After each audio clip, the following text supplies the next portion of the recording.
Hi, the one I am going to speak about today is beyond being prepared. So, when I was at school, I was a Cub Scout, not even 10 years old, I guess. And then I graduated to a Boy Scout. What fun. We would go camping, we would go pitching tents, and our Scout promise was, I promised to do my duty to God and my country to help other people at all times. Beautiful. But the thing that stayed with me was the Scout motto. And the Scout's motto was be prepared. Be prepared. So we would carry a rope wherever we went, a first aid kit, box of matches, candle, compass, a bottle of water. Being prepared stayed with me. It's very important. And even now, I carry this band-aid along with me in my wallet, just to be prepared.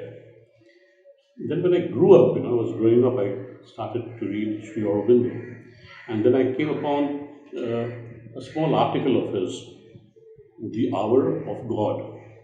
A truly deep and wonderful article, a life-changing article, so to say.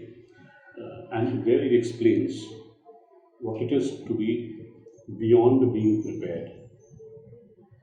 He explains that there could be two situations, and there are two situations.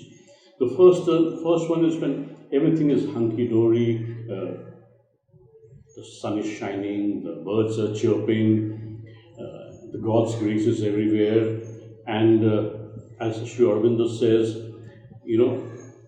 the breath of the Lord is on the water of our beings. It's a spiritually an ecstatic moment. Even a little effort can bring about a lot of change. Sri Aurobindo explains that it can actually change our destiny.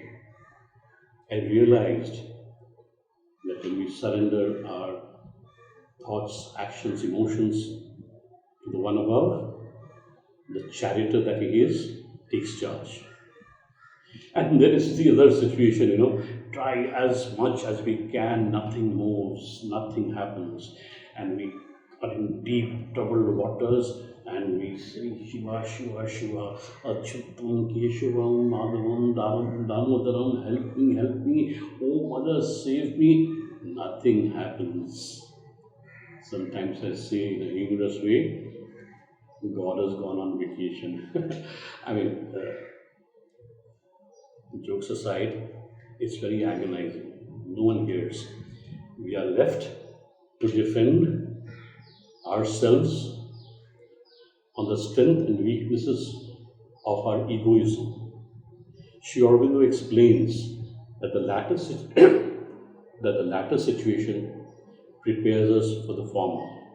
After reading Sri Aurobindo more, I understood that when our prayers, our ardent prayers, are filled with faith and our surrendered actions are consecrated offerings to the Lord, He answers. It is like the smoke of the sacrificial fire going up and beckoning the heavens down. And when the Spirit comes down, what happens? It is the hour of God. We have to be prepared. Imagine how unhappy we would be if we were about to light the lamps and we find out that we had not trimmed the wicks.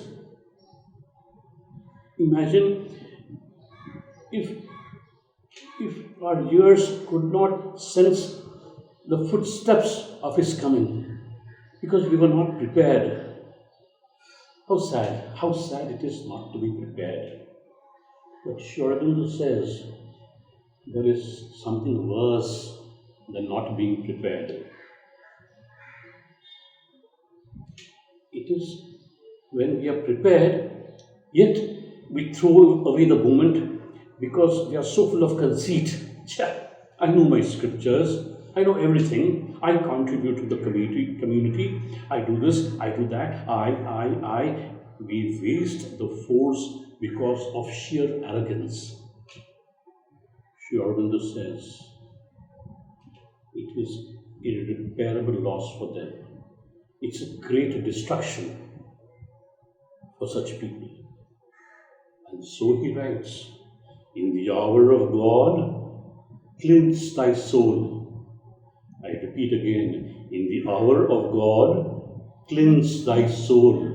Meaning, when the heavens descend, we have to clean off our hypocrisy and self-flattering vanity, the silly excuses that we make to justify our hollow honesty and piety.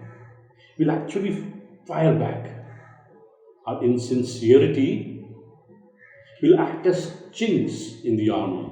There will be cracks, there will be gaps which will allow the force to hit us.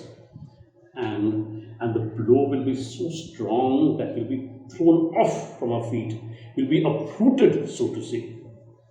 And even by chance, for a moment we succeed, it will be worse. For in our moment of triumph, we will be struck down. Sri Aurobindo alerts that this hour of God can be terrible.